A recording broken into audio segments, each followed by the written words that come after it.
नमस्कार, स्वागत है आप सभी का न्यूज पंच। आप देख रहे हैं, खबरों में बात करेंगे, लेकिन उससे पहले सीधा रुख करते हैं। हरदीप सिंह पुरी क्या कुछ कह रहा है, ये देखते हैं। ये जनता पार्टी का एक कार्यकर्ता के तहत में, as somebody who has been associated with government functioning for a long time, as someone who has been in the Council of Ministers 3 सितंबर 2017 से लेके मेरे पास जो नेशनल हेरल्ड केस के बारे मेरी अंडरस्टैंडिंग है वो आपको शेयर करना चाहता हूं। अभी जब ईडी ने चार्जेस फाइल किए, इन्फोर्समेंट डायरेक्टरेट ने, तो हमारे जो कांग्रेस पार्टी में मित्र लोग हैं, they started howling from the rooftops कि this is a case of vendetta, that we are using the center's agencies against them. I think all those people making these statements, I don't want to dignify them, but आपको भी पता है किस किसने ये statement दिया है। मैं उनको सिर्फ ये एडवाइस देना चाहता हूँ, थोड़ी इंट्रोस्पेक्ट करें। और मुझे तो हैरानगी है that they are misleading their own cadres। और कांग्रेस पार्टी के जो रैंक एंड फाइल है, उनके कार्यकर्ता, उनसे वो प्रोटेस्ट करा रहे हैं। अगर प्रोटेस्ट सही माने में किसी को करनी चाहिए तो उन कार्यकर्ताओं को, कांग्रेस पार्टी के मेंबर्स को अपनी पार्टी के लीडरशिप के खिलाफ करनी चाहिए। National herald has a very long and I might even say distinguished history. In 1937 में national herald was established. In 2008, the newspaper stopped any pretension of publication. 2008 में छपना बंद हो गया था। और उसके बाद ये जो केस है, which has fructified now into this ED action, ये केस तो it started around 2012 and 13. We were not even present on the scene then. But more important, how is it कि by a nominal amount of कितना 50 लाख रुपया and they acquired assets for 2000 crores, और किस किस्म की वो entry हुई है, पता नहीं डोटॉक्स या क्या कोई एंट्री हुई है वहां पे कलकत्ते से। और आप सेक्शन 8, सेक्शन 25 की बात करते हैं। This is a open and shut case of fraud, corruption and money laundering. भाई साहब, मैं आपको याद करवाना चाहता हूं, 2014 में जब ये मेट्रोपॉलिटन मैजिस्ट्रेट दिल्ली के सामने केस आया, उस समय मेट्रोपॉलिटन मैजिस्ट्रेट ने कहा था, it appears, and I am quoting the exact words of the metropolitan magistrate, it appears that YIL was in fact created as a sham or a cloak to convert public money to personal use, unquote. मैं इसको repeat करूंगा। These are the words of the Metropolitan Magistrate in 2014, that it appears that YIL, Young India Limited, was in fact created as a sham or a cloak to convert public money to personal use, unquote. तो 2014 से ये case चले आ रहा है, कभी किसी court में जाता, कभी किसी court. So the Congress party has used its lawyers to effectively somehow delay, sidetrack, derail the case. ये 2014 से चला आ रहा है। Young India Limited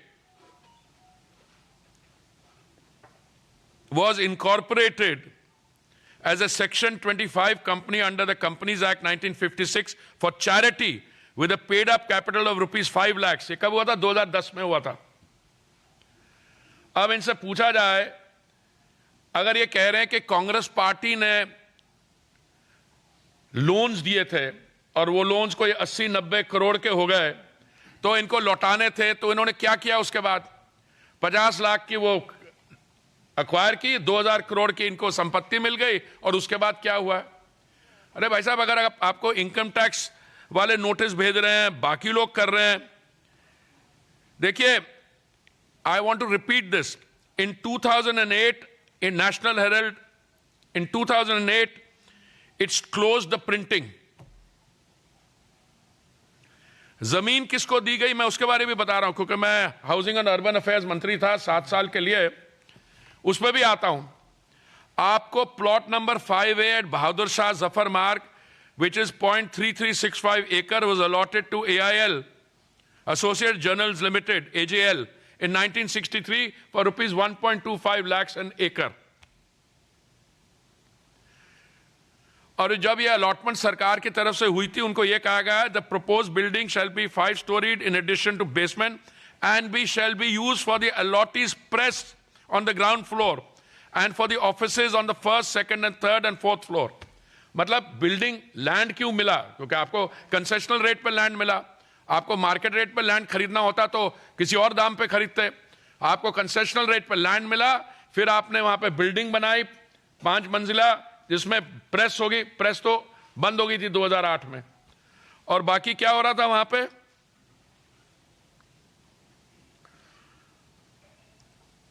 जब हमने 2016 में ये प्रेमिसेस इंस्पेक्ट किए मेरे मंत्री बनने से पहले, उस समय ये बिल्कुल जाहिर हो गया कि कोई प्रिंटिंग एक्टिविटी हो ही नहीं रही थी वहां पे। और बेसमेंट बिल्कुल वेकेंट थी। Ground and first floor were rented out to the passport office and second and third floor were rented out to Tata Consultancy Services for massive amounts of rent. तो एक चैरिटी को use करके आपने rent collect किया, उसके साथ क्या किया? तो ये जो प्रोटेस्ट कर रहे हैं लोग, मैं समझता हूं they should be protesting, Congress party workers, against their own party leaders for misusing a charitable route and the party's resources, which they've acquired like this, for their own personal gain. And I'll come to that in a minute. These premises were re-entered on 30th October 2018. AGL filed a writ petition in Delhi High Court against re-entry order. Then in 2019, AGL filed LPA against the order of Delhi High Court, which was also... So ये courts में जाते रहे, finally जाके अभी this matter is coming to a fruition. So सवाल ये उठता है, अभी क्यों किया गया? Is it vendetta? मैं तो सवाल ये पूछता, इतनी देर क्यों लगी? बिकॉज इनके जो बड़े लर्नर्ड लॉयर्स हैं, बाय द वे मैं लॉयर और एमपी का भी एक सिचुएशन, आज वो सब्जेक्ट नहीं है, किसी समय अगर आप मेरे को मौका दें तो संजय भाई, प्रत्युष भाई, मैं इस पर भी बोलना चाहूंगा। हमारा तो कॉन्फ्लिक्ट ऑफ इंटरेस्ट होता है। ये एज एन एमपी ये कुछ कहते हैं और एज ए लॉयर जाके कुछ और चीज कह देते हैं। How can that be possible? You are part of a consensus, that's on another issue, but I will come to that in a minute or little perhaps later. Today we are at a very interesting situation and I want to recall 2008 they stop printing. अभी allegation तो ये है, this was the view that they had no real interest in the newspaper, the family, first family. They were actually eyeing the AJL's real assets. In November 2010, the family floated a company called Young Indian and brought the outstanding loan of 90 crores by paying rupees 50 lakhs. ये कभी सुना आपने? अरे भैया, यहाँ पे bank से loan लेने जाते हो, बैंक आपको लोन देता है, इंटरेस्ट रेट देता है, if you don't pay back वो इतना अमाउंट बड़ा हो जाता है। और ये 90 करोड़ का इन्होंने 50 लाख में खरीद लिया और उसके साथ एसेट्स जो मिल गए 2000 करोड़ के। उसके बाद जो बिल्डिंग थी प्रेस के लिए, वो बिल्डिंग तो प्रेस तो बंद हो चुकी थी 2008 में, वो कमर्शियल रेंट पे दे दी। और ये प्राइम लोकेटेड प्रॉपर्टी है, कमर्शियल रेंट पे इनका बस कितना कुछ आ रहा है वो देखिए। अब coming back to fast forward to the present, I keep saying that this is a case of fraud, corruption and money laundering. ED had filed a charge sheet in a special court as per the Prevention of Money Laundering Act in April 9, 2025 को। वो matter अभी post हुआ है 25 अप्रैल 2025 के लिए। इसमें main accused आपको मालूम है कौन है? 2 well known Congress leaders, not only swindled but they siphoned off the money। और आज मैं देख रहा था additional information which has probably not come on record, somebody who was part of this, जो वहां पे लोग काम करते थे उस प्रेस में, उन्होंने कहा कि इन लोगों ने वो एसेट्स जो हैं बाजार में बेच दिए और कंसेंट लेने के लिए उन्होंने कुछ दस्तखत कराया, बोला हम आपको पैसे देंगे, ना उनको सैलरी मिली ना ग्रेचुइटी मिली। तो इन्होंने ये जो एसेट्स थे ये मार्केट में बेचे भी हैं। कई लोगों के नाम आ रहे हैं। I want to have these documents authenticated. Motilal Vora ji इसके ट्रेजर थे और लोगों के भी नाम है। But how can this be like this? तो आप पब्लिक एसेट्स को जिसने भी एक्वायर किए थे, आप ओरिजिनली देखिए जब नेशनल हेराल्ड शुरू हुआ, look at the names of the people who contributed to it. और इन्होंने जाके what kind of swindling and money laundering they have converted this thing to. Young India acquired almost all the shareholding of Associated Journals Limited and its properties. 99% of the AJL shares were transferred to Young Indian for rupees 50 lakhs only. 99% for 50 lakhs. Even though the value of AJL properties exceeded rupees 2,000 crores. कुछ लोग तो ये भी कहते हैं ये asset जो है 2,000 करोड़ के नहीं है, 5,000 करोड़ के हैं। जो अपना टैक्स रिटर्न फाइल करते हो ना, आप बताओ यहाँ मेरी प्रॉपर्टी है, उसमें इसकी वैल्यू क्या है? अगर वैल्यू आपने 1986 में लगाई हो तो इतनी है, वो आज करोगे तो बढ़ गई है। तो ये देखिए, this is the nature of the स्विंडल।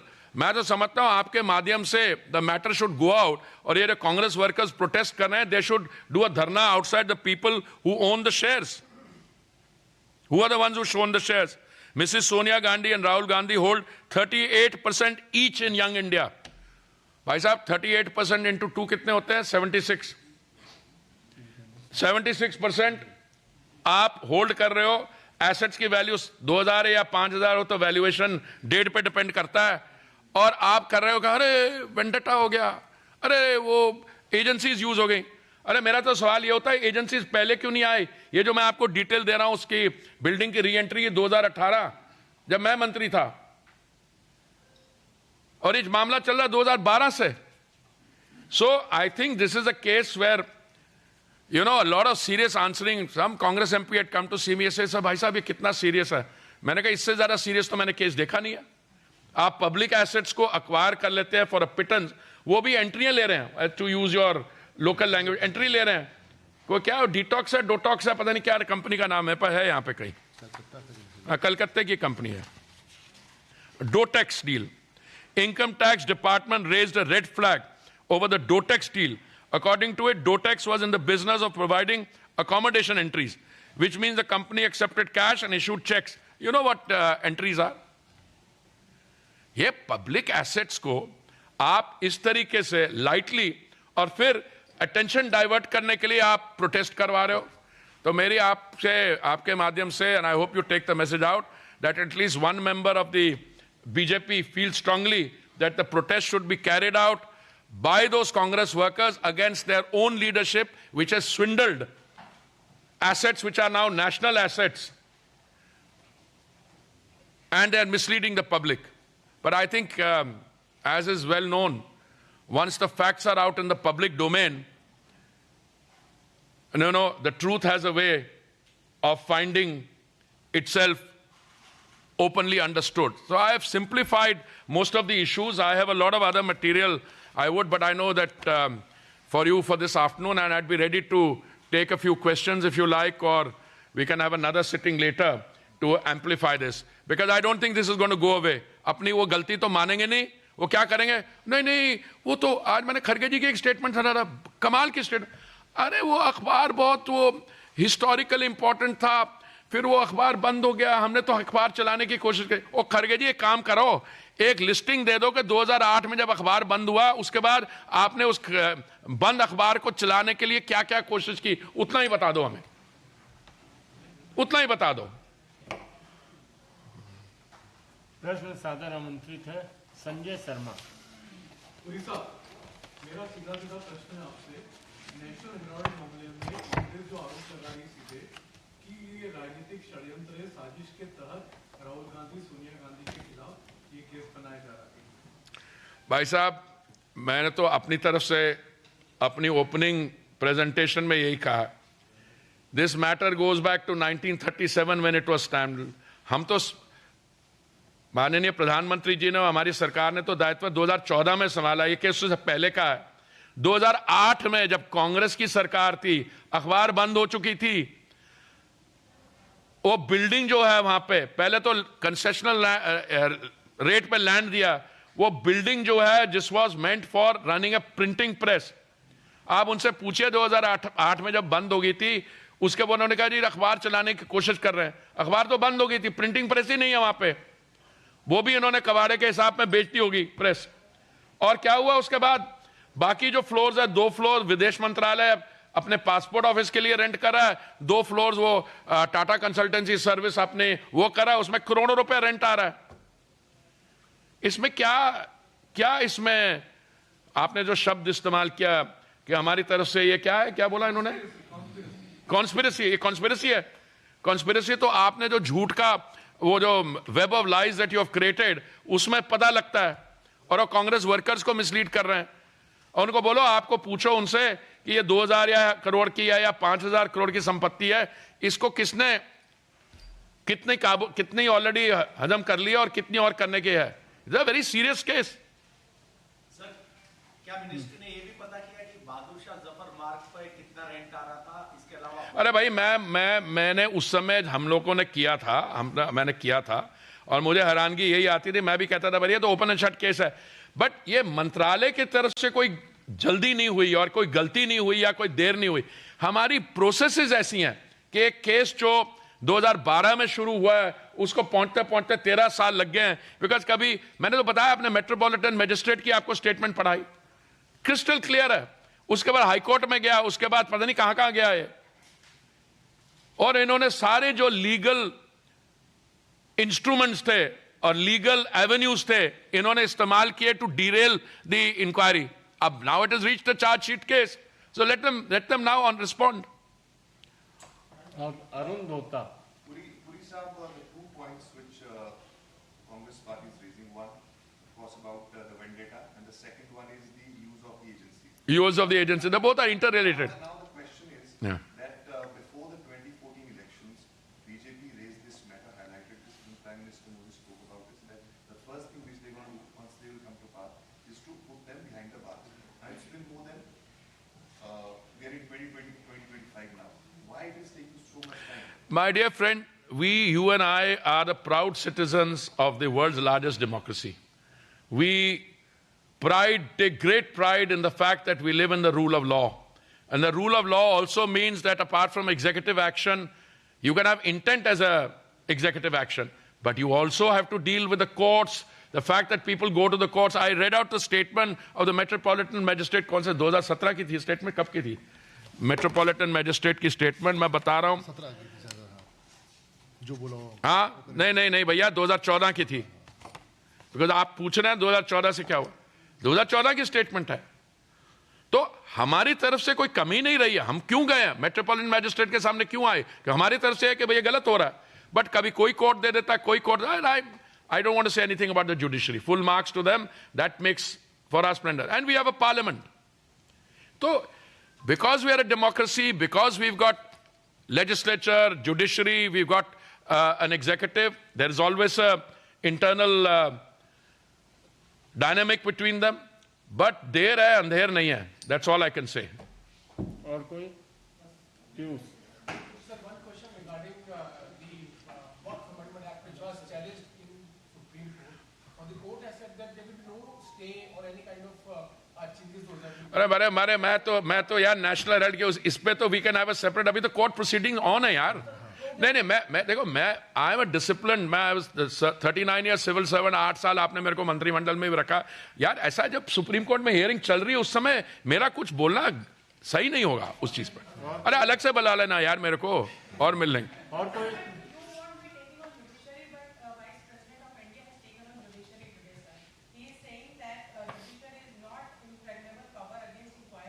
देखिए कॉन्स्टिट्यूशनल अथॉरिटी, हमारे एक सीनियर लीडर उन्होंने कहा कि जब हम एमएलए बने थे, अब मैं नाम नहीं लूंगा, हमने पहली चीज थी कि कॉन्स्टिट्यूशनल अथॉरिटी के बारे में हम कभी कमेंट नहीं करते। सही बात है ना, नहीं करना चाहिए ना, ठीक है। बहुत बहुत धन्यवाद। तो नेशनल हेराल्ड केस को लेकर के भारतीय जनता पार्टी लगातार कांग्रेस पर हमलावर होती हुई नजर आ रही है और इसी बीच हरदीप सिंह पुरी की तरफ से ये प्रेस वार्ता को संबोधित किया गया और इस दौरान उन्होंने कहा कि कांग्रेस के जो तमाम कार्यकर्ता है जो प्रदर्शन कर रहे हैं उन्हें ये प्रदर्शन अपने कांग्रेस के नेतृत्व के खिलाफ करना चाहिए। इसी के साथ उन्होंने कहा कि कांग्रेस के लोगों को अब उनके ऊपर लगे हुए गंभीर आरोपों का भी जवाब देना चाहिए जो उनके ऊपर गंभीर आरोप लगे हैं। ये तमाम बातें उनकी तरफ से कहेंगे और इसी के साथ चलिए अब वापस रुक करते हैं हमारे खास कार्यक्रम न्यूज पंच का और इसी के साथ सीधा रुक करेंगे सबकी बड़ी खबर का। जी हां, वक्फ कानून पर सुप्रीम कोर्ट की तरफ से वो अंतरिम आदेश आ चुका है। आज सुप्रीम कोर्ट में अहम सुनवाई थी वक्फ कानून को लेकर और जिसमें कोर्ट ने कानून के अमल पर कोई अंतरिम रोक अभी तक फिलहाल नहीं लगाई है। ये सबसे बड़ी खबर आप तक पहुंचा रहे हैं जहां सॉलिसिटर जनरल एक हफ्ते में अपना जवाब दाखिल करेंगे। तो ये सबसे बड़ी खबर आप तक पहुंचा रहे हैं वक्फ कानून पर जहां सुप्रीम कोर्ट की तरफ से ये अंतरिम आदेश और अंतरिम रोक फिलहाल अभी तक नहीं लगाई गई है। कानून के अमल पर कोई अंतरिम रोक सुप्रीम कोर्ट ने नहीं लगाई है और एक हफ्ते का समय दिया गया है सॉलिसिटर जनरल को। वो एक हफ्ते में अपना जवाब दाखिल करेंगे। ये सबसे बड़ी खबर आप तक पहुंचा रहे हैं। इसके साथ ही आपको बता दें कि ये सबसे बड़ी खबर सुप्रीम कोर्ट में आज अहम सुनवाई हुई थी और अंतरिम आदेश सुप्रीम कोर्ट की तरफ से और कानून के अमल पर फिलहाल किसी प्रकार की कोई रोक नहीं लगाई है। ये सबसे बड़ी खबर आज अहम सुनवाई थी वक्फ को लेकर के, वक्फ कानून को लेकर और उस पर ये तमाम जो आदेश है वो इस वक्त दिया गया और अब सॉलिसिटर जनरल को एक हफ्ते का समय दिया गया। उनके पास में अब एक हफ्ते का समय है और इस एक हफ्ते में वो अपना जवाब दाखिल करेंगे और अगले आदेश तक वक्फ बोर्ड और काउंसिल में कोई नियुक्ति नहीं होगी। ये बात भी कोर्ट की तरफ से सीधे तौर पर कह दी गई है। तो वक्फ कानून पर सुप्रीम कोर्ट का यह अंतरिम आदेश है जहां कोर्ट ने कानून के अमल पर कोई अंतरिम रोक नहीं लगाई। सॉलिसिटर जनरल अब अगले एक हफ्ते में अपना जवाब दाखिल करेंगे और ऐसे में नजर लगातार इस पर बनी हुई है। तो ये सबसे बड़ी खबर इस वक्त सुप्रीम कोर्ट से जुड़ी हुई और वक्फ कानून से जुड़ी इस वक्त की सबसे बड़ी अपडेट। हमारे साथ हमारे सहयोगी विकास सारथी इस वक्त जुड़ रहे हैं, सीधा उन्हीं का रुख करेंगे। फोन लाइन पर हमारे साथ जुड़ गए विकास सारथी। विकास, क्या कुछ ताजा अपडेट है आपके पास में? देखिए 2 बजे जब आज सुनवाई शुरू हुई तो चीफ जस्टिस ने कहा कि वो अंतरिम आदेश देंगे इस मामले में और इस वक्त सॉलिसिटर जनरल ने उनको इनसे आग्रह किया कि फिलहाल कोर्ट कोई ऐसा अंतरिम आदेश ना दे जिससे इस कानून के किसी भी प्रावधान पर रोक लगे। सीबीआई ने कहा कि हम भी इस बात से सहमत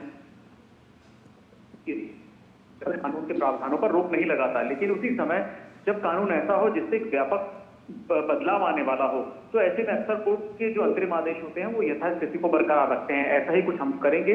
लेकिन सॉलिसिटर जनरल लगातार कोर्ट से आग्रह करते रहे और तब कोर्ट ने यह कहा कि आप खुद इस बात की या तो सहमति दें कि जब तक कोर्ट सुनवाई नहीं कर लेता तब तक पहला वक्फ बोर्ड और वक्फ करेंगे और दूसरी बात कि जो वक्फ प्रॉपर्टीज पहले से ही नोटिफिकेशन के जरिए वक्फ की प्रॉपर्टी घोषित हो चुकी हैं, ऐसी संपत्तियों को आप डिनोटिफाई नहीं करेंगे। यानी फिलहाल वो संपत्ति वक्फ ही मानी जाएगी जब तक कि सुप्रीम कोर्ट सुनवाई नहीं कर लेता। हालांकि ये आदेश कोर्ट ने खुद नहीं दिया बल्कि सॉलिसिटर जनरल के आश्वासन पर फिलहाल अंतरिम आदेश को टाल दिया है कोर्ट ने। अब एक हफ्ते के अंदर सॉलिसिटर जनरल पूरे जो भी याचिकाएं आई हैं कानून के खिलाफ उन पर एक व्यापक विस्तृत जवाब तैयार करके बिंदुवार अपनी बात रखेंगे जो आरोप लगाए गए हैं असंवैधानिकता को लेकर के। उसके बाद जो याचिकाकर्ता है वो अपना काउंटर रिप्लाई फाइल करेंगे केंद्र सरकार के जवाब पर। फिर कोर्ट इस पर एक सुनवाई शुरू करेगा। लेकिन 2 बातें यहाँ पर कोर्ट ने पूरी तरह साफ कर दी हैं कि वो अंतरिम आदेश में खुद से इसलिए रोक नहीं लगा रहा है इस प्रावधान पर क्योंकि सॉलिसिटर जनरल ने खुद ही एक तरीके से बयान कोर्ट में दे दिया है जिसको कि कोर्ट ने रिकॉर्ड पर भी लिया है कि फिलहाल वक्फ बोर्ड और वक्फ काउंसिल का जो स्वरूप है उसमें कोई बदलाव नहीं हो रहा है। दूसरी बात की जो ऑलरेडी जो ऐसी प्रॉपर्टीज हैं जिनको नोटिफाई किया जा चुका है वक्फ प्रॉपर्टीज के तौर पर उनको अभी फिलहाल नहीं हटाया जाएगा। जी, और इसी के साथ अगर विकास हम देखें तो सीधे तौर पर वक्फ बोर्ड और काउंसिल में नियुक्ति पर भी फिलहाल अभी रोक है। बिल्कुल, देखिए वक्फ बोर्ड जो है वो हर स्टेट के वक्फ बोर्ड का एक तो अपना कार्यकाल अलग होता है। किसी वक्फ बोर्ड का कार्यकाल अभी खत्म होने वाला होगा, कुछ का अगले साल होगा, कुछ का उसके बाद होगा। वैसे भी इस कानून में एक प्रावधान यह था कि जो वक्फ बोर्ड है वो अपना कार्यकाल पूरा करेंगे, यानी किसी वक्फ बोर्ड को बर्खास्त नहीं करने वाले थे। लेकिन जो नए वक्फ बोर्ड गठित किए जाएंगे या काउंसिल गठित की जाएगी उसमें सदस्य नए कानून के मुताबिक होंगे। तो कोर्ट ने जब कोर्ट को आश्वासन दिया गया कि कोई बदलाव नहीं किया जाएगा राज्य और केंद्र की तरफ से फिलहाल, तो इसलिए इस मामले को फिलहाल सुनवाई अगली आप मान सकते हैं कि 2 हफ्ते तो कम से कम बाद इसकी सुनवाई होगी। चलिए ठीक है, बहुत बहुत शुक्रिया विकास तमाम जानकारी हमारे साथ साझा करने के लिए। साथ ही शैलेंद्र हमारे सहयोगी इस वक्त हमारे साथ लगातार बने हुए हैं। शैलेंद्र, आपके पास क्या कुछ ताजा अपडेट है इस पूरे मामले से जुड़ी? सुप्रीम कोर्ट की तरफ से अंतरिम आदेश दे दिया गया है और कोर्ट ने सीधे तौर पर हम देखें तो कानून के अमल पर कोई अंतरिम रोक नहीं लगाई है। बिल्कुल, हमारे सहयोगी विकास बता रहे थे कि जो कुछ आज सुप्रीम कोर्ट में हुआ इस मामले को लेकर, तो देखिए 3 बड़ी बातें निकल कर आई हैं कि सुप्रीम कोर्ट ने वक्फ संशोधन जो कानून है उस पर कोई भी रोक नहीं लगाई है, कोई भी अंतरिम आदेश जारी नहीं किया है। लेकिन जो 2-3 आपत्तियां थी जो याचिकाकर्ता आए थे, जिसमें ये कहा गया था कि वक्फ बाय यूजर के तहत जो पहले से ही प्रॉपर्टी वक्फ घोषित कर दी गई है उसका क्या होगा, जो जिनके पास रजिस्टर्ड डीड नहीं है या फिर कागज नहीं है। तो अब हम जानते हैं कि जब 2 बातों पर जब सॉलिसिटर जनरल से पूछा गया और उन्होंने कहा कि वो सहमत हैं। पहली बात यह है कि वक्फ बोर्ड और वक्फ काउंसिल जिसमें कोई नई नियुक्ति नहीं की जाएगी, ये रिकॉर्ड पर लिया गया है। यानी कि जो बात सुप्रीम कोर्ट ने कही उस बात पर एक तरह से सॉलिसिटर जनरल ने इस बात को कहा कि वो इस बात पर सहमत है और उसे रिकॉर्ड पर लिया गया। तो आदेश देने की बजाय दरअसल जो सरकार की तरफ से पेश हुए सॉलिसिटर जनरल हैं उनकी बात को रिकॉर्ड पर लिया गया। तो यानी यथास्थिति इस मामले में बनी रहेगी कि वक्फ बोर्ड और वक्फ काउंसिल में फिलहाल अगली सुनवाई तक या आदेश आने तक कोई नई नियुक्ति नहीं की जाएगी। दूसरी बात जो महत्वपूर्ण है कि कोई जो वक्फ की पहले से ही घोषित जो प्रॉपर्टी है वो डी नोटिफाई नहीं की जाए, उस पर भी सुप्रीम कोर्ट ने राय जानी थी और सॉलिसिटर जनरल ने उस बात को कहा था, उसे भी रिकॉर्ड पर लिया गया है। तो बहुत स्पष्ट तौर पर सबसे बड़ी खबर यही है कि कोई भी अंतरिम आदेश जारी नहीं किया गया है, किसी भी तरह की कोई रोक नहीं लगाई गई है वक्फ संशोधन कानून पर। लेकिन 2 बातों पर जिस पर सॉलिसिटर जनरल ने कहा उसको रिकॉर्ड पर लेते हुए ये कहा गया कि अगली सुनवाई तक यानी आदेश जारी होने तक या फिर जब भी तब तक वो स्थिति बरकरार रहेगी। तो ये बहुत स्पष्ट है। अब जब आगे सुनवाई होगी, जो विपक्ष में क्या दलील आती है और सरकार की तरफ से क्या कुछ कहा जाता है, जो आपत्तियां हैं उन पर, उसके बाद कोर्ट कुछ फैसला देगा, वो देखने वाली बात होगी। लेकिन तब तक हम जानते हैं कि वक्फ बोर्ड और वक्फ काउंसिल में कोई नई नियुक्ति न हो, इस बात को एक तरह से उस पर सहमति जब केंद्र सरकार की तरफ से पेश हुए सॉलिसिटर जनरल ने जताई तो उसे रिकॉर्ड पर लिया है सुप्रीम कोर्ट ने। तो ये एक बहुत महत्वपूर्ण खबर है। बाकी सबसे बड़ी खबर यही कि कोई अंतरिम आदेश पारित नहीं किया गया है, कोई रोक नहीं लगाई गई। इसके साथ ही शैलेंद्र, अगर हम देखें तो आज जब ये सुनवाई हो रही थी उस दौरान केंद्र सरकार की तरफ से भी क्या किसी प्रकार की दलीलें रखी गई हैं? देखिए, निश्चित तौर पर सॉलिसिटर जनरल केंद्र सरकार की तरफ से ही पेश हुए और उन्होंने तमाम उन बातों पर कहा कि देखिए जब कोई कानून पारित होता है उस पर रोक लगाना एक कड़ा निर्णय होता है, ऐसा नहीं किया जाना चाहिए। और जो बातें कल कही थी सुप्रीम कोर्ट ने सुनवाई के दौरान, उस पर उन्होंने अपनी बातें रखी थी और एक तरह से देखें कि वो दलीलें अपनी सामने रखी थी। हम जानते हैं कि सुप्रीम कोर्ट में कई याचिकाएं आई हैं, उसमें इसके विपक्ष में जो वक्फ संशोधन कानून में तमाम जो प्रावधान है उसको चुनौती देते हुए याचिकाएं हैं और कई याचिकाएं पक्ष में भी है। तो उसमें यह कहा गया है, पक्ष की अगर बात करें कि जो वक्फ बाय यूजर का जो प्रावधान है था वो दरअसल अगर आप बाकी धर्मों में देखें तो कहीं भी इस तरह से प्रावधान नहीं है और 2 महत्वपूर्ण आर्टिकल्स जो संविधान में है उसका ये उल्लंघन करता है। हालांकि अभी जब आगे सुनवाई होगी तब उन लोगों को हो सकता है कि मौका मिले ये बात कहें, लेकिन आज सरकार की तरफ से सॉलिसिटर जनरल ने अपनी बात रखी, ये दलील दी कि कोर्ट में कि कोई भी जो इस वक्फ संशोधन कानून है इसके प्रावधान पर रोक नहीं लगाई जानी चाहिए, ये काफी कड़ा निर्णय होगा या फिर एक तरह से सरकार की तरफ से उन्होंने दलीलें रखी। और आमतौर पर देखिए कोर्ट ने इस बात को कहा भी कि संसद के द्वारा पारित हुए कानून पर सुप्रीम कोर्ट रोक नहीं लगाता है। ये देखें तो ये देखने को भी मिलता है, लेकिन जब कोई बड़ा बदलाव एक तरह से होता है तब उस पर जरूर जब याचिका आती है तो सुप्रीम कोर्ट विचार करता है। ये एक तरह से संकेत दिया गया। तो सुप्रीम कोर्ट में केंद्र सरकार की तरफ से भी दलील रखी गई। कल हमने देखा कि जो विपक्ष में इस वक्फ संशोधन कानून के विरोध में जो याचिकाएं आई थी उनके वकीलों ने दलीलें रखी थी, पक्ष में भी याचिकाएं आई हैं। अब अगले हफ्ते जब सुनवाई होगी तब जब जो विपक्ष की तरफ से दलीलें आई हैं उस पर जो जवाब आएगा सरकार की तरफ से सॉलिसिटर जनरल का, उसके बाद कोर्ट विचार करेगी और हो सकता है कि जो वक्फ संशोधन कानून के पक्ष में जो अन्य याचिकाकर्ता हैं उनको भी सुना जाए।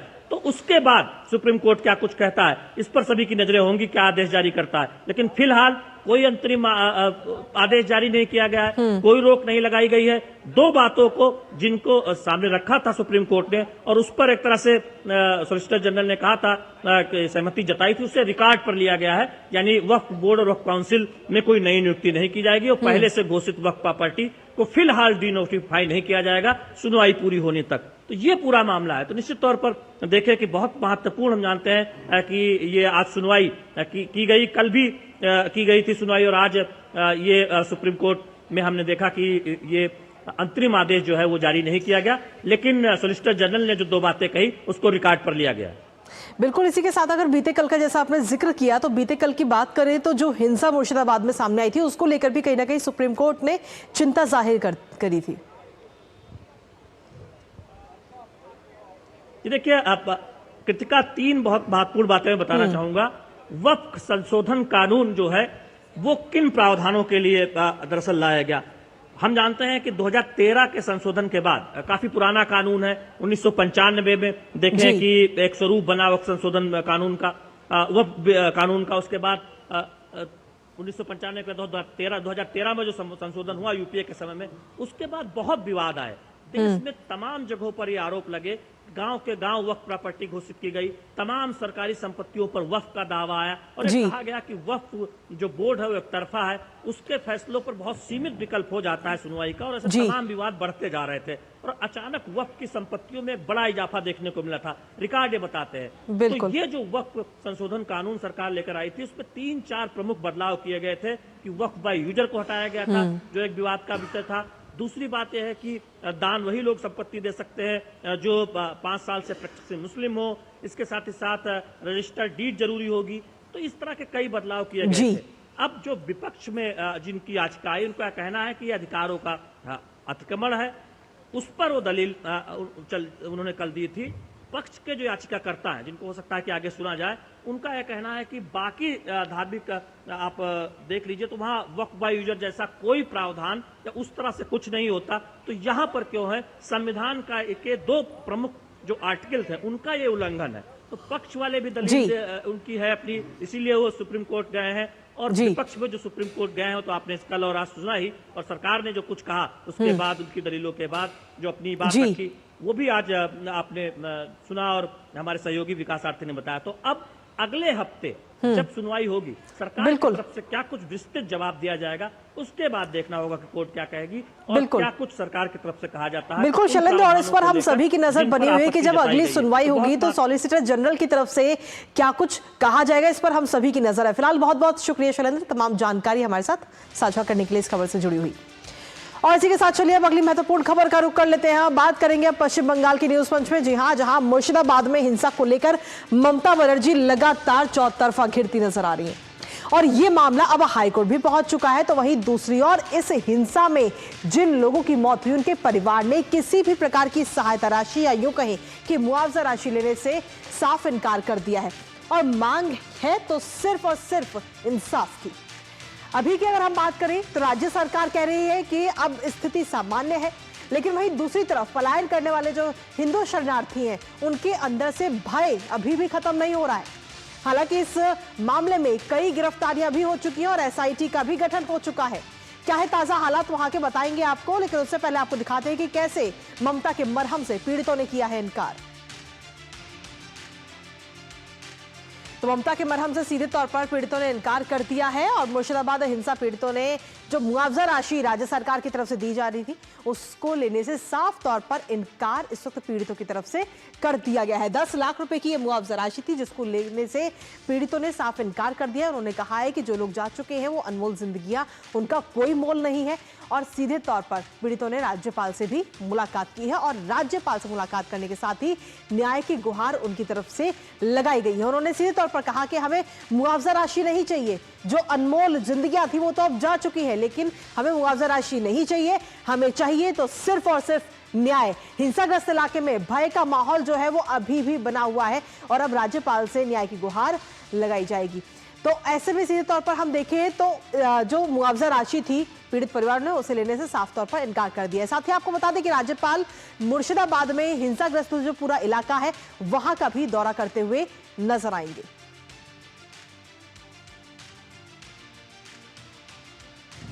Been to Delhi, what transpired in Delhi, I do not want to convey it now. I'm going to the field. Let me also have a personal account of what really happened in the field. That's a reality check which I'm doing today. I'm also meeting some of the victims who have come to meet me here. After taking the views of all sections of society who are affected, then I will tell you what exactly is the report. तो राज्यपाल अब वहां का दौरा करते हुए नजर आएंगे। उन्होंने सीधे तौर पर कहा कि मैं वहां जाऊंगा, वहां के हालातों को देखूंगा कि आखिर ये हिंसा कैसे हुई और पूरी जांच इसमें भी की जाएगी। इसके साथ ही आपको बता दें कि कलकत्ता हाईकोर्ट में भी मुर्शिदाबाद के हिंसा का ये पूरा मामला नजर आया, जहां आपको बता दें कि नेता प्रतिपक्ष शुभेंदु अधिकारी की याचिका पर आज अहम सुनवाई हुई है कलकत्ता हाईकोर्ट में। और कलकत्ता हाईकोर्ट की तरफ से अगर हम देखें तो एनआईए जांच की मांग पर कोर्ट में ये अहम सुनवाई आज हुई है, जहां पीड़ितों ने एनआईए जांच की मांग को लेकर अपनी याचिका दाखिल की गई थी। पीड़ितों की तरफ से भी 11 और 12 अप्रैल को नए वक्फ कानून के खिलाफ जो प्रदर्शन हुआ और वो प्रदर्शन देखते ही देखते किस तरीके से हिंसा का रूप ले लिया और इस हिंसा के दौरान कई वाहनों को आग के हवाले कर दिया गया, घरों के अंदर घुसकर तोड़फोड़ की गई, लूटपाट की गई, कई दुकानों को आग के हवाले भी किया गया, कई वाहनों को आग लगा दी गई और जिसके बाद में बड़ी संख्या में जो लोग हैं वो अपना घर छोड़ने को मजबूर हो गए। साथ ही आपको बता दें कि इस हिंसा में 3 लोगों की भी मौत हुई और अब ये पूरा मामला कलकत्ता हाईकोर्ट में भी नजर आया, वहां भी अहम सुनवाई है। इसी के साथ आपको मुर्शिदाबाद की कुछ तस्वीरें आपको दिखाते हैं। तो ये 2 तस्वीरें आपको दिखा रहे हैं। इस वक्त फ्लैग मार्च करती हुई टीम भी इस वक्त नजर आ रही है, जो कहीं ना कहीं जो स्थितियां हैं उनको कंट्रोल करने की कोशिश लगातार कर रही है और वहीं दूसरी तरफ वहां के हालात इस वक्त क्या हैं वो भी आपको दिखा रहे हैं। आप देख सकते हैं किस तरीके से जो पीड़ित है वो इस वक्त परेशान है, लेकिन भय का माहौल जो है शरणार्थियों के अंदर वो अभी भी बना हुआ है। राज्य सरकार चाहे जितना भी कह ले कि अब हालात सामान्य है, लेकिन जो शरणार्थी है, जो हिंदू शरणार्थी है जिन्होंने मालदा में जाकर के शरण ली हुई है, उनके अंदर से, उनके दिल से जो भय है वो अभी निकलता हुआ नजर नहीं आ रहा है। हमारे साथ हमारे सहयोगी प्रसन्नजीत बख्शी इस वक्त जुड़ रहे हैं, साथ ही निशांत राय मालदा से इस वक्त हमारे सहयोगी जुड़ रहे हैं। दोनों का रुख करते हैं। सबसे पहले निशांत राय, आपका रुख करेंगे। आपके पास में क्या कुछ ताजा अपडेट है इस वक्त, क्योंकि आप खुद वहां पर मौजूद हैं?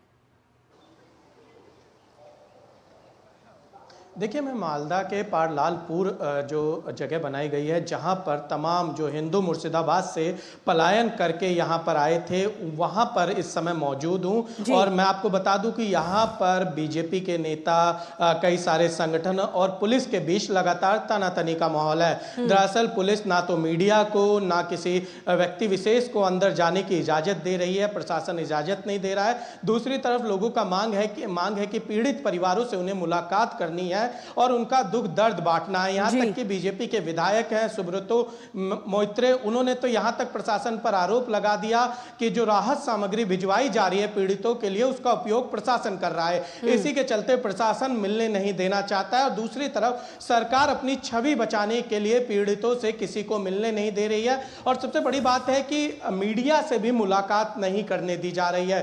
तो यह सवाल उठ रहा है कि आखिर जो ममता सरकार है वो ऐसा क्यों कर रही है, आखिर पीड़ितों से पत्रकारों को मिलने क्यों नहीं दिया जा रहा। स्कूल के बाहर की मैं अभी आपको स्थिति बता दूं कि सैकड़ों की संख्या में लोग हैं और उससे ज्यादा संख्या में पुलिस प्रशासन है जो कि लोगों को अंदर जाने नहीं दे रहा है और दोनों तरफ फिलहाल तनातनी का माहौल नजर आ रहा है। बिल्कुल निशांत, तनातनी का माहौल तो नजर आ ही रहा है और लेकिन सवाल अभी भी यही है कि जो लोग, जो हिंदू शरणार्थी इस वक्त वहां पर शरण लिए हुए, उनकी वापसी कैसे और कब तक की जाएगी। हमारे साथ प्रसन्नजीत भी लगातार बने हुए। प्रसन्नजीत, देखिए घूम फिर के सवाल वही आ रहा है कि आखिर जो हिंदू शरणार्थी हैं उनकी खबर कब ली जाएगी, कब उनको घर वापसी कराई जाएगी, कब उनके अंदर से डर का माहौल जो है वो खत्म होगा। नहीं कृतिका, निशांत ने एकदम सही कहा है। मुझे पता चला थोड़ी देर पहले, मैंने आप लोगों को भी वो मैसेज फॉरवर्ड भी किया है कि यहाँ पे एक कोशिश सरकार की तरफ से किया जा रहा है कि जब तक एनएचआरसी और एनसीडब्ल्यू वहाँ तक पहुँचे तब तक ये जो सारे यहाँ पे शरणार्थी है, यहाँ इन लोगों को यहाँ से किसी दूसरे जगह पे लाया जाए कि जहां पे मीडिया का कोई एक्सेस ना हो और जहां पे बाकी किसी राजनीतिक दल या स्वेच्छासेवी संगठन का कोई वहां पे पहुंच ना पाए। तो ऐसा स्थिति बनाने की मैं निशांत को यहां से बोलूंगा कि आप कड़ा नजर रखिए। ऐसा ही कोशिश किया जा रहा है एडमिनिस्ट्रेशन की तरफ से, ऐसा ही यहां से जो निर्देश है वो भेजा गया है वहां पे। जैसे भी हो ये शरणार्थियों को मीडिया से और बाकी लोगों से अलग किया जाए, खास तरह से नेशनल वीमेन कमीशन और नेशनल ह्यूमन राइट्स कमीशन जब कल पहुंचेंगे उसके पहले इन लोगों को गायब किया जाए। सीधी बात है, गायब किया जाए। उसके बाद क्या होगा क्या नहीं होगा बाद की बात है, लेकिन जो सच्चाई पूरे देश को पता चल गया, पूरे दुनिया को पता चल गया, ये किसी ना किसी तरह से छिपाने की कोशिश है कृतिका। बिल्कुल, और इसी के साथ हम अपने दर्शकों को तस्वीरें भी दिखा रहे हैं कि वहां पे जब ये हिंसा हुई और हिंसा के बाद की जो तस्वीरें हैं, जो पीड़ित अपने घरों को दिखाते हुए नजर आ रहे हैं, वो तस्वीरें भी हम लगातार दिखा रहे हैं अपने दर्शकों को। लेकिन निशांत, साथ ही अगर हम देखें तो कहीं ना कहीं सच्चाई छुपाने की ये कोशिश है। जैसा प्रसन्नजीत ने भी बताया, आपने भी बताया कि मीडिया से उन पीड़ितों को दूर रखा जा रहा है, क्योंकि अगर मीडिया उनके पास पहुंच जाएगी वो अपनी आप बीती सब के सामने रखेंगे, पूरी दुनिया के सामने रखेंगे और सच्चाई खुलकर सामने आ जाएगी। कहीं ना कहीं सच्चाई को छुपाने की ये कोशिश।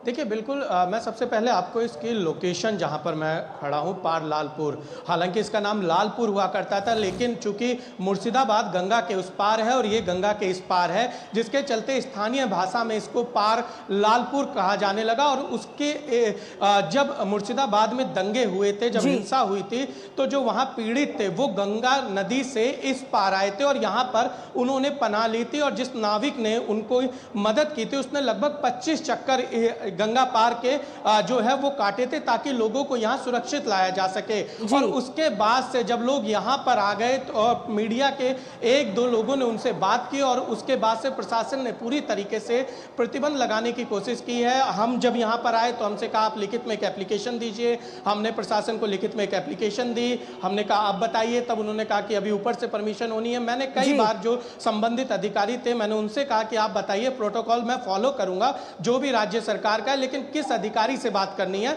आप उनका नंबर दे दीजिए। तो कोई भी मदद जो है प्रशासन के द्वारा पत्रकारों को नहीं की जा रही है, बल्कि दूसरी तरफ फैक्ट को छुपाने की पूरी कोशिश नजर आ रही है।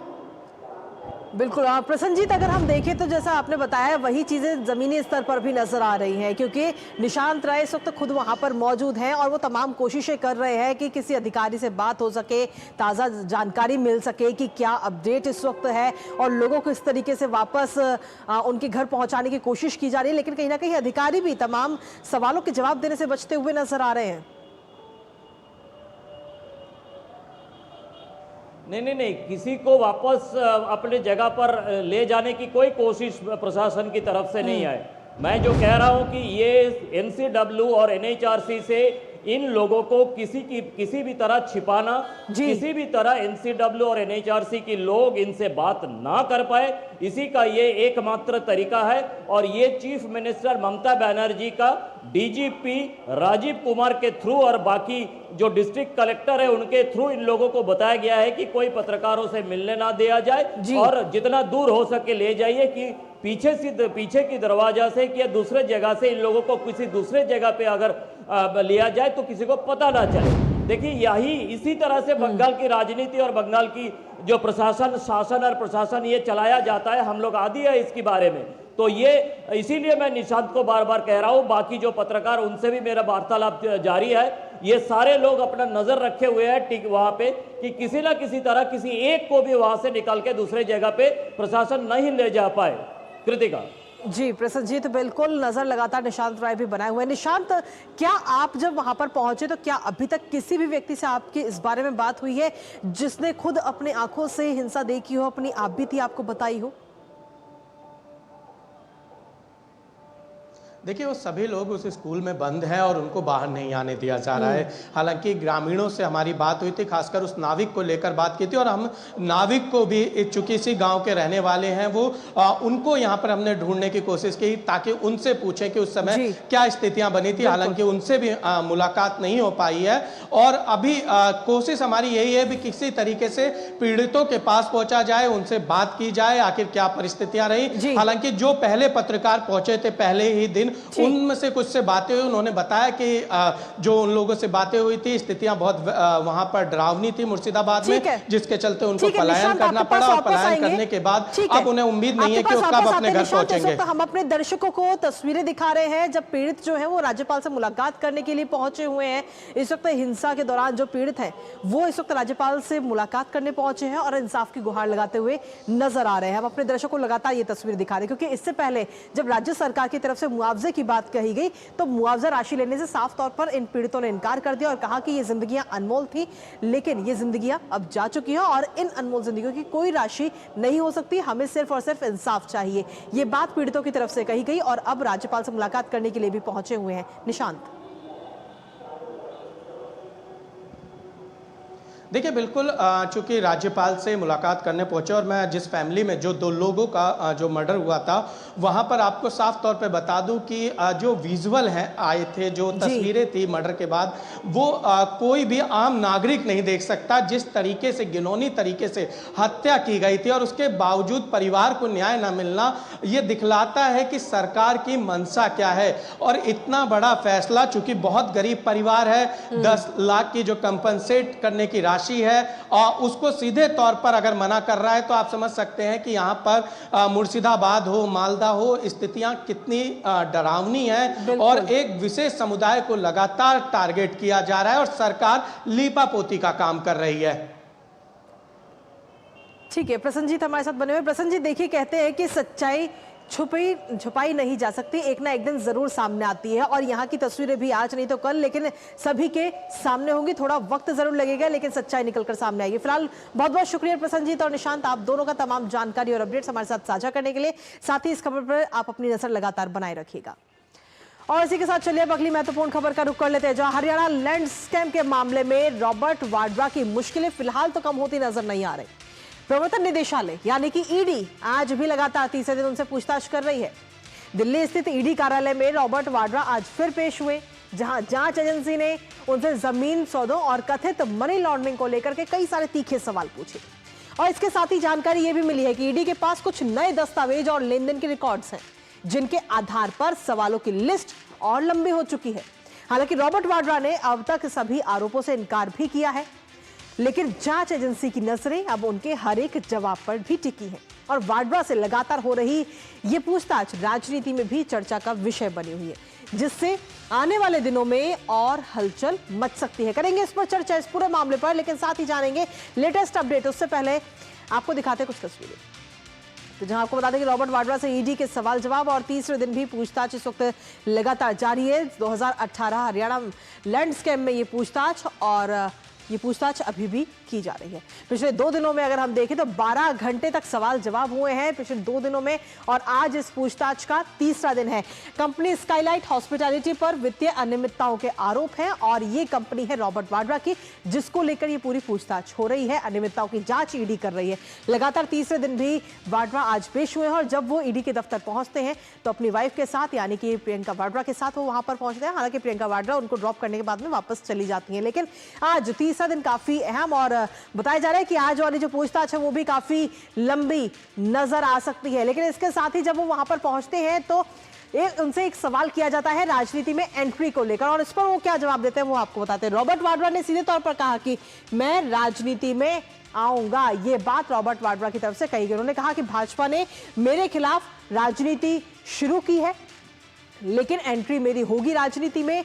लोग चाहते हैं कि मैं राजनीति में आऊं और इसकी मंशा उन्होंने जाहिर कर दी है सभी के सामने। इसके साथ ही उन्होंने कहा कि अगर मैं राजनीति में आता हूं आगे आने वाले समय में तो राजनीति में आकर मैं कांग्रेस पार्टी को और मजबूत करने का काम करूंगा। आखिर ये पूरा मामला क्या है जिसमें इस वक्त रॉबर्ट वाड्रा लगातार फंसते हुए नजर आ रहे हैं, एक बार उस पर भी नजर डाल लेते हैं, फिर करेंगे चर्चा। 1 सितंबर साल 2018 का ये पूरा केस जो है वो दर्ज हुआ था। उस दौरान 2018 का ये पूरा मामला और तब वाड्रा की कंपनी स्काईलाइट हॉस्पिटैलिटी पर गंभीर आरोप लगे थे, धोखाधड़ी के ये आरोप लगे थे, जालसाजी के ये आरोप लगे थे और उस दौरान रॉबर्ट वाड्रा ने साथियों के साथ मिलकर धोखाधड़ी की थी। तो इस तरीके से उनकी कंपनी के ऊपर ये गंभीर आरोप लगे। दरअसल साल 2008 का मामला, जब गुरुग्राम के शिकोपुर में 3.5 एकड़ की जमीन मात्र 7.5 करोड़ रुपए में खरीदी गई और उस जमीन को, जिस जमीन को 7.5 करोड़ में खरीदा गया, उसी जमीन को 58 करोड़ में बेच दिया गया।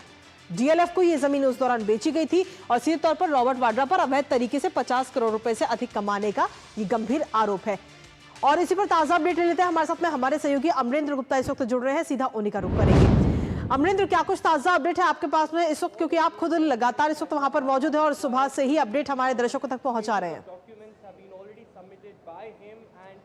कृतिका, देखिए, रॉबर्ट वाड्रा से ईडी की आज तीसरे दिन की पूछताछ सुबह से 11 बजे से शुरू हुई थी और 1:10 तक ये पूछताछ चली। 1:10 पे रॉबर्ट वाड्रा अपने घर खाना खाने गए हैं और अभी थोड़ी देर पहले खाना खा के फिर वापस वो ईडी के दफ्तर आ गए और पूछताछ का सिलसिला जारी है। मैं आपको बता दूं कि ये इसलिए भी खासा अहम माना जा सकता है कि जो आज की जो पूछताछ है, आपने देखा होगा मंगलवार, बुधवार और आज गुरुवार, 3 दिनों में तकरीबन 2 दिन 12 घंटे की पूछताछ हो गई और आज अभी तक की लगभग कहें तो 3 घंटे के आसपास की पूछताछ हो गई है। इसमें जो अहम तथ्य हैं, देखिए कृतिका, वो समझना बहुत अहम इसलिए भी हो जाता है कि 2008 में जब रॉबर्ट वाड्रा की कंपनी ने 3 एकड़ की जमीन को 7.5 करोड़ में खरीदा और फरवरी की ये डील थी और 2008 के जून में उसी जमीन को 3.5 एकड़ की जमीन को 58 करोड़ में बेच दिया और उसके बाद जो है लैंड जो डील थी वो भी बदल दी गई। और उसके अलावा आपको याद होगा 2012 में तत्कालीन जो रेवेन्यू सेक्रेटरी थे अशोक खेमका, जो सीनियर आईएएस थे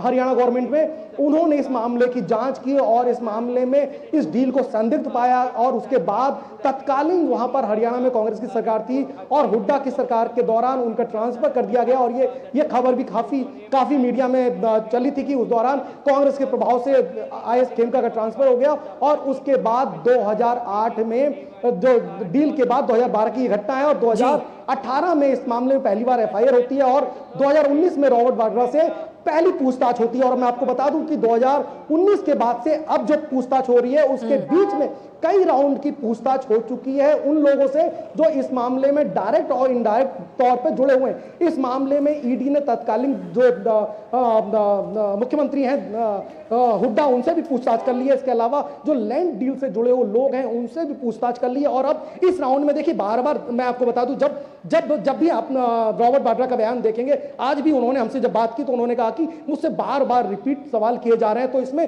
सबसे बड़ा जो ईडी का सोर्सेज है वो ये कह रहा है कि चूंकि रॉबर्ट वाड्रा से पहले हमने 5 सालों में 2019 से लेकर अब तक हमने सभी लोगों से लगभग पूछताछ की गई है और जो उनके बयान है वो कॉन्ट्राडिक्टरी है, यानी कि कहीं ना कहीं मैच नहीं खा रहे। इसलिए उन सवालों को हम दोबारा पूछ रहे हैं और वेरीफाई कर रहे हैं कि आखिर वो जो जमीन है वो इतनी सस्ती में लेकर 58 करोड़ में बेची तो क्या ब्लैक मनी बनाया गया, क्या मनी लॉन्ड्रिंग का केस बनता है और वो जो लोग इन्वॉल्व थे उनका क्या रोल है। तो इस तरह के महज सवाल हैं जो बार बार ईडी पूछ रही है। और एक और ये तीखे सवाल है और इन तीखे सवालों से रॉबर्ट वाड्रा का बचना बेहद ही मुश्किल इस वक्त कहीं ना कहीं नजर आ रहा है। फिलहाल बहुत बहुत शुक्रिया अमरेंद्र, तमाम जानकारी और अपडेट्स हमारे साथ साझा करने के लिए।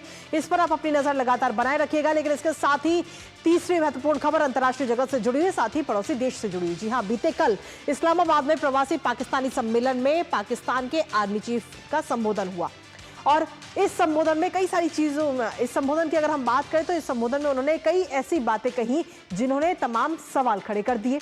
इसके साथ ही संबोधन के बाद यह भी साफ हो गया कि पाकिस्तानी आर्मी का भारत के साथ शांति का फिलहाल कोई इरादा नहीं है। पाकिस्तानी सेना के प्रमुख जनरल असीम मुनीर ने सम्मेलन के दौरान करीब 20 मिनट तक प्रवासी पाकिस्तानियों को संबोधित किया है, लेकिन इस दौरान उन्होंने कई ऐसी बातें कही जो पाकिस्तान की सोच और आने वाले वक्त में उसकी पॉलिसी को दिखाती है। क्या कुछ उन्होंने अपने संबोधन में कहा है, एक नजर डालते हैं सीधा।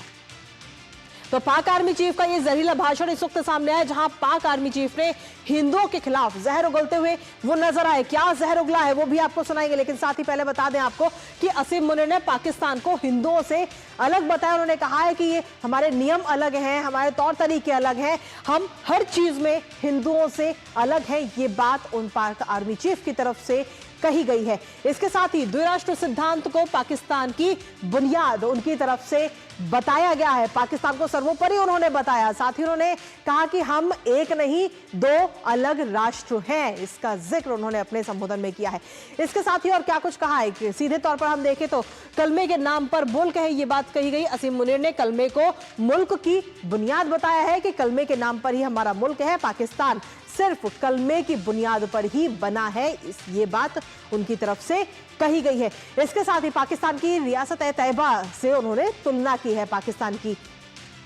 साथ ही आपको बता दें कि मदीना में इनको जाना जाता है और 1300 साल बाद अल्लाह ने पाकिस्तान बनाया, ये बात उनकी तरफ से कही गई। तो तमाम चीजें निकल कर अब सामने आई जब इनका बीते कल संबोधन हुआ और संबोधन के कुछ वीडियोस जो है वो इस वक्त सोशल मीडिया पर भी काफी वायरल है। इसके साथ ही मुल्ला जनरल का मजहबी प्रोपेगेंडा क्या है वो भी आपको बता देते हैं। पाकिस्तान में उनको मुल्ला जनरल के नाम से जाना जाता है, वो इस नाम से मशहूर है। आर्मी चीफ की जगह मौलाना की तरह बोलते हुए मुनीर इस बार नजर आए हैं और जो कहीं ना कहीं अपने आप में कई सारे सवाल खड़े करता है। कश्मीर, बलूचिस्तान और फिलिस्तीन का भी राग अलापते हुए इस वक्त वो नजर आए हैं। पाकिस्तान को उन्होंने इस्लाम का मिशन तक बता दिया है। इसके साथ ही और क्या कुछ कहा है उन्होंने वो एक बार आपको सुनाते हैं। कहानी अपने बच्चों को जो है आपने जरूर सुनानी है ताकि वो पाकिस्तान की कहानी ना भूलें। Well, our forefathers they thought that we are different from the Hindus in every possible aspect of life. Our religion is different, our customs are different, our traditions are different, our thoughts are different, our ambitions are different. We are two nations, we are not one nation. आज तक इंसानियत की तारीख में सिर्फ 2 रियासतें हैं जो कलमे की बुनियाद पर बनी हैं। पहली जो थी उसका नाम है रियासत तैयबा और दूसरी रियासत जो है वो उसके 1300 साल के बाद अल्लाह ताला ने ये आपकी बनाई है कलमे की बुनियाद के ऊपर।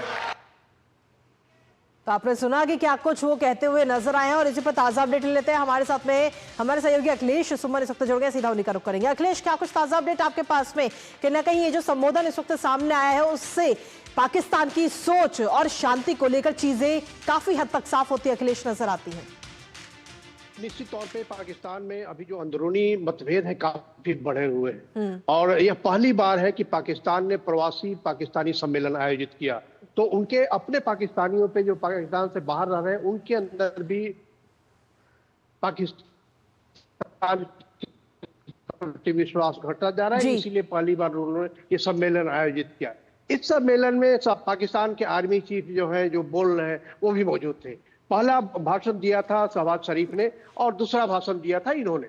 मतलब शहबाज शरीफ ने शुरुआत की थी, इन्होंने अंत किया। शहबाज शरीफ ने अपने भाषण में ऐसी कोई बात नहीं कही। उन्होंने पाकिस्तान के जो बाहर रहने वाले लोग हैं उनसे अपील की कि वो पाकिस्तान के विकास में सहयोग करें, लेकिन इन्होंने जो राग अलापा साफ साफ देखा होगा आपने कि पिछले मार्च में पाकिस्तान आर्मी पे हमला हुआ, जफर एक्सप्रेस पे हमला हुआ, 60 से ज्यादा पाकिस्तानी आर्मी के लोग मारे गए। तो पाकिस्तानी आर्मी के प्रति पाकिस्तान के लोगों में विश्वास घटता जा रहा है और इसीलिए पाकिस्तानी आर्मी के जो चीफ है मुनीर असीम मुनीर, वो अब पाकिस्तानी आर्मी की तरह नहीं बल्कि एक मुल्ला की तरफ वो पाकिस्तान में इस्लाम की बात कर रहे हैं। पहली बार पाकिस्तान में किसी ने हिंदू और मुसलमान के बारे में बोला ही इस तरीके से कि आप हिंदू से अलग है, मुसलमान से। सबको पता है कि पाकिस्तान 2 नेशन थ्योरी पे बना था, लेकिन चूंकि बलूचिस्तान में विरोध बहुत बढ़ता जा रहा है इसलिए बलूचिस्तान के लोगों को वो बताना चाहते हैं कि जी आप भी मुस्लिम हैं। इधर बांग्लादेश में उनका प्रयास यह हो रहा है कि बांग्लादेश के लोगों को प्रोवोक किया जाए, बांग्लादेश में किस तरह से इस्लामिक रिसर्जेंस कराया जाए, इसके लिए भी बोल रहे हैं।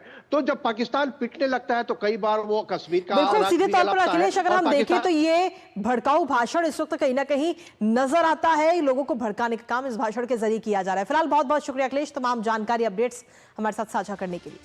और इसी के साथ फिलहाल न्यूज पॉइंट में मुझे और हमारी पूरी टीम को दीजिए अनुमति। कल सुबह 10:30 बजे फिर होगी आपसे मुलाकात कुछ और महत्वपूर्ण खबरों के साथ। तब तक के लिए इजाजत, नमस्कार।